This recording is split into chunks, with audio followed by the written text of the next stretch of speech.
Hello everyone, welcome to RSum Life. Hope you're all doing good and being safe.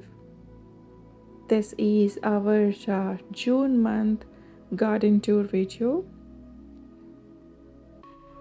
and the beautiful butterfly bush is extremely radiant with all the flowers. And this is the bachelor button, which kind of you put the seeds once and it just grows back every year. I rarely water these plants. They just survive on the rainwater and they just come back every year, and I love the colors.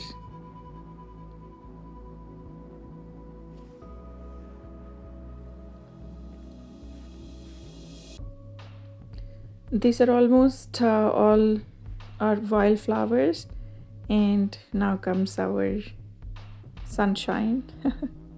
Summer. Lilies says that summer is here.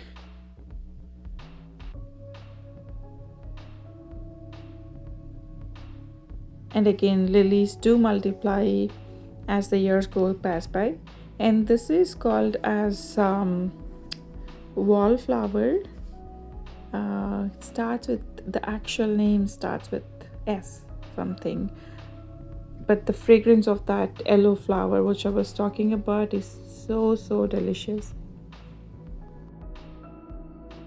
And this was the rescue plant which I got it from Lowe's. It was on that sale rack for $2 or something, and this has grown back pretty good. I am happy with the progress. There were epids, but it is fine. And this is the drumstick plant, which was literally going as a vine, so I just chopped it and got all the indoor plants outside. Turmeric is going through terrible transplant shock. I mean, it's not basically transplant shock, but rehoming shock, I guess. But it's okay. It's gonna come back. And the curry leaf plant. So everything is outside. They're enjoying the weather. And this plant was given by one of our neighbors in the community, and the volunteer tomato plants. Lots and lots of volunteer tomato plants, because I kind of throw the tomatoes which got spoiled all over my garden. And the tasty plant ripened strawberries. These have lots and lots of flavor in it. It's not just bland sweet, it has a lot of flavor to it. This is what I want.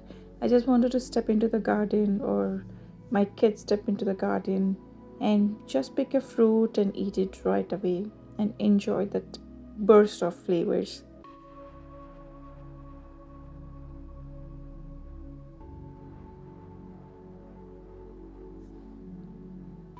There are good chunk of strawberries going on, handful of strawberries, not like last year. Last year we were able to even freeze it, but this year we are able to snack and enjoy whatever we have it in the garden itself.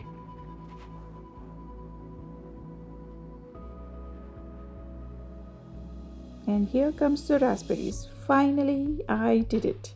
I was able to do a temporary fix with these raspberries. I was able to tie them up and use the Christmas light hanging, kind of wall hanging things. I don't know what those are called as, but we do have lots and lots of raspberries. This year, it's gonna be the year of raspberries. I feel that.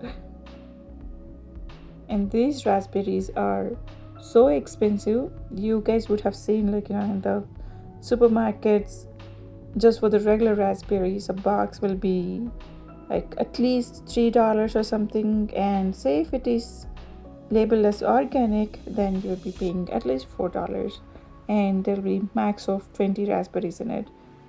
I think this year we did recover the whole investment what we have put on these raspberries, for sure. There is lots and lots of fruit. Literally, like couple of these tiny branches are not able to hold the fruit. So let's see, we're gonna enjoy lots of raspberries. 100% in my way it is organic. And this is how I was able to tie those ones up so that they don't just fall off on the ground, and it was kind of getting in the walkway.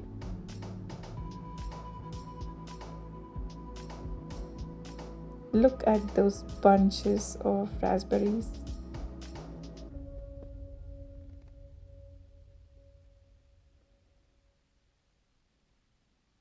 Until I figure out a way how to put a support system, permanent support system for these raspberries, this was pretty much workable way.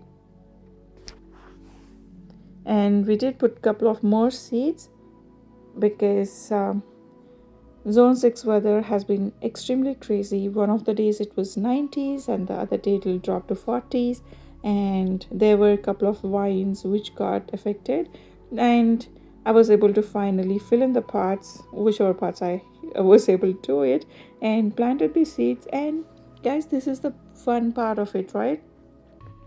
I soaked the seeds in lab. If you guys didn't check the lab process, I would highly recommend. So I soaked the seeds in lab, put it into the ground. Because of the heat and nice weather, right, it just sprouted within 1 week.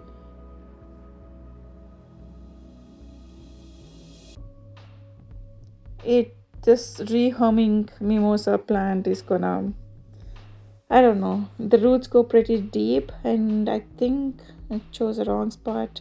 Well, we'll see. And the blueberries. Aren't this cute? Like now, this tree is again loaded with lots of blueberries. I can't be happier for these blueberry plants. I mean, I can be more happier.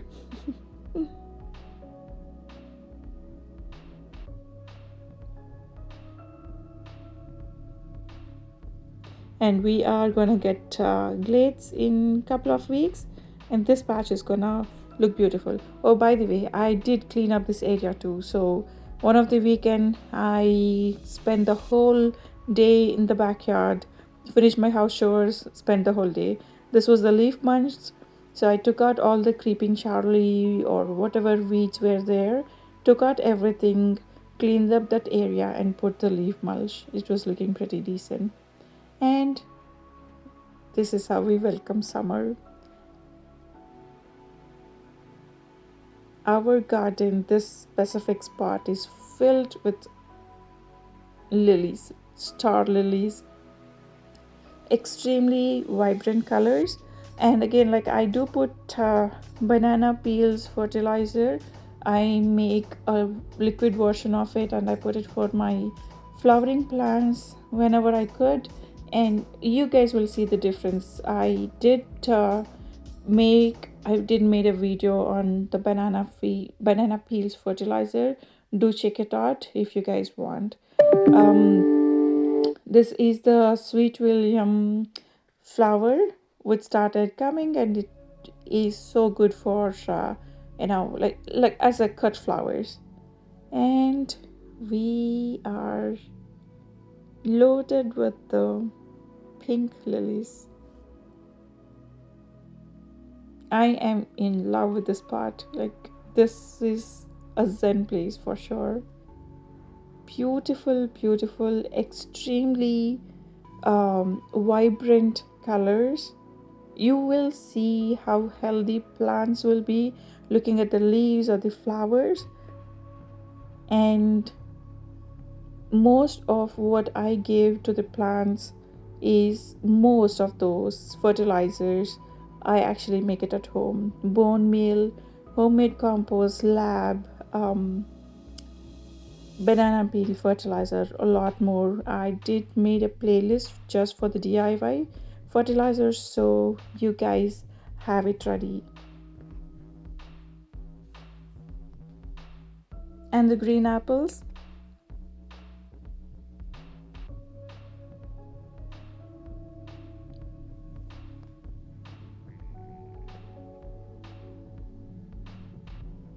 And the golden something bush. One of the little girl who comes here, she always asks me, Auntie, did you find out the name of this golden something bush? And I say, not it, sweetheart, not it. And these are the gala apples, the red ones. Can't wait to do some apple picking in the backyard.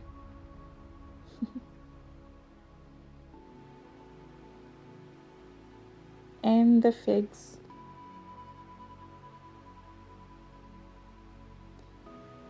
This peach tree is literally, I would bet on it, it should be having at least 150 to 200 peaches in this peach tree. Like, at least, I feel. There are lots and lots of peaches. Poor thing, these branches are getting heavy with the fruit. I am bad at thinning the fruit. I can't just do it. So I just let the plant handle it. Whatever she wants to drop off, she can drop off, or whatever she could carry, she's gonna carry it. And guys, I don't know if anybody has tasted the raw peach. It tastes almost similar like a raw mango of initial state. Try it out. Whenever I go into the garden, I just take one peach and the raw one, just snack on it. It tastes actually good.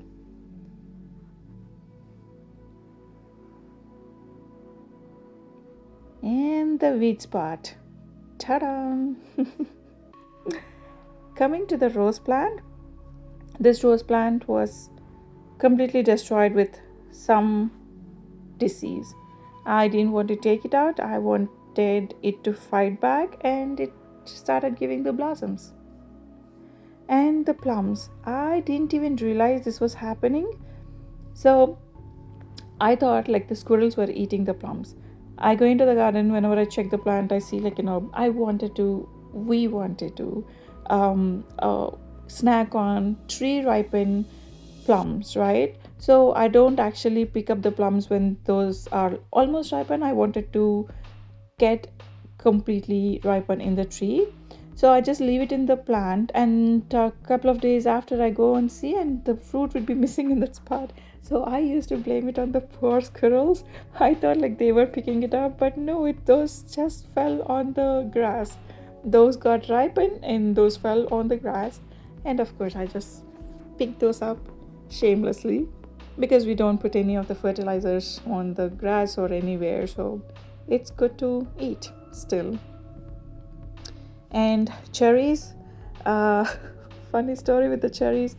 I mean, it was a good experience for all the moms and the kids to climb on the tree and get the cherries. We had a small cherry picking, and kids were able to pick some cherries, and we were able to pick some cherries. This state of cherry is good. There are no bugs in it. This state is good. This is in an edible format, right? But once it starts getting red, every single cherry was loaded with protein, which is basically every single cherry which got red was filled with some bugs. So I was just teasing, if you guys, anybody want protein-rich cherries, they can pick it up from my tree. Those are delicious and healthy.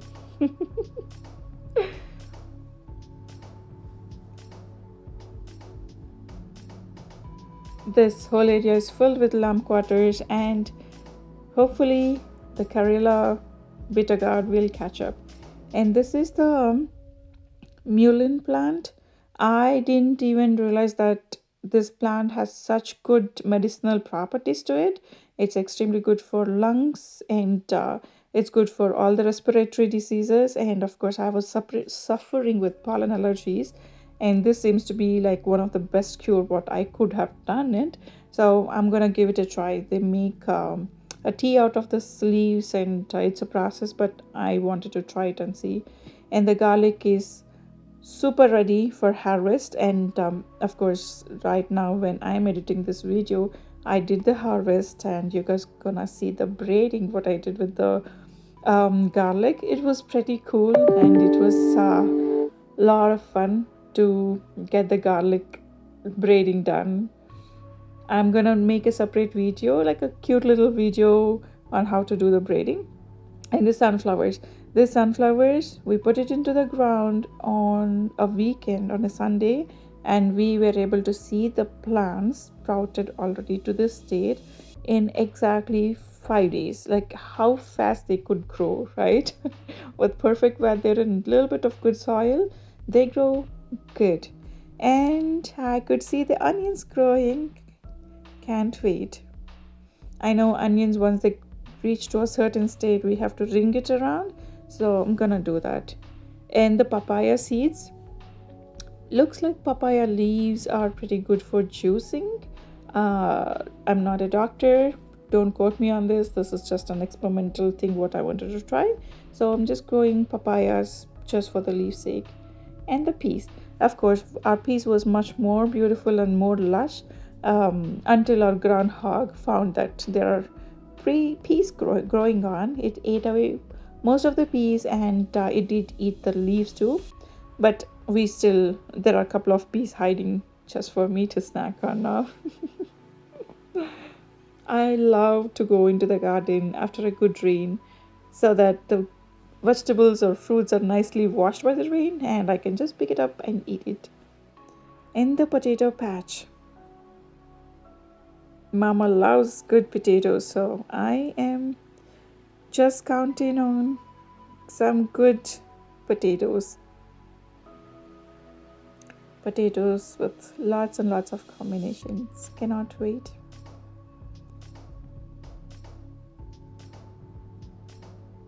Honeysuckles have entered this way too, but we can't complain about honeysuckles. This is I spoke about this plant in earlier videos also. This is the wax leaf plant, and these flowers smell so delicious. If you guys want your garden to be smelling good, add this plant. And the rose plant, this is the yellow roses. She's kind of a little sad, but well, we'll be focusing on that plant. And the hydrangeas are growing pretty neat. And there is a beautiful plant which is hiding. That's the hosta. Hosta definitely has multiplied a lot. It wasn't like this in a couple of years before. Hostas also multiplied. So it for sure did multiply. Maybe like I'll try to take out the extra bulbs and plant it in the shade locations. And coming to our raised beds, kale. Do you guys remember the kale which survived all the snow, like tons and tons of snow, the winters and all? Now it just started to bolt, but which is fine. I get free seeds. These plants look like stunted. Poor things. These are going through a lot. 90 degrees and 45 degrees. They will need a little bit of TLC.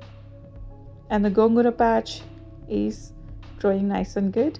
This is the bottle gourd and the tomatoes. This whole patch is okra tomatoes. Does and get a heavy hit with the bugs. And this is the aphids and okra. all the stuff. This definitely needs a good wash. I'll show you the leaf. Behind the leaf, that's where all these bugs will be sitting. Of course, I'm clipping off all the flowers because the plant does not need to focus its energy on the flowers. It has to develop the foliage. You guys see, like now all these aphids are just sitting under the leaf. So generally when I have when I water the plants, I just take a wet paper towel and wipe it off, and when I water the plants, I just wash the leaves also thoroughly.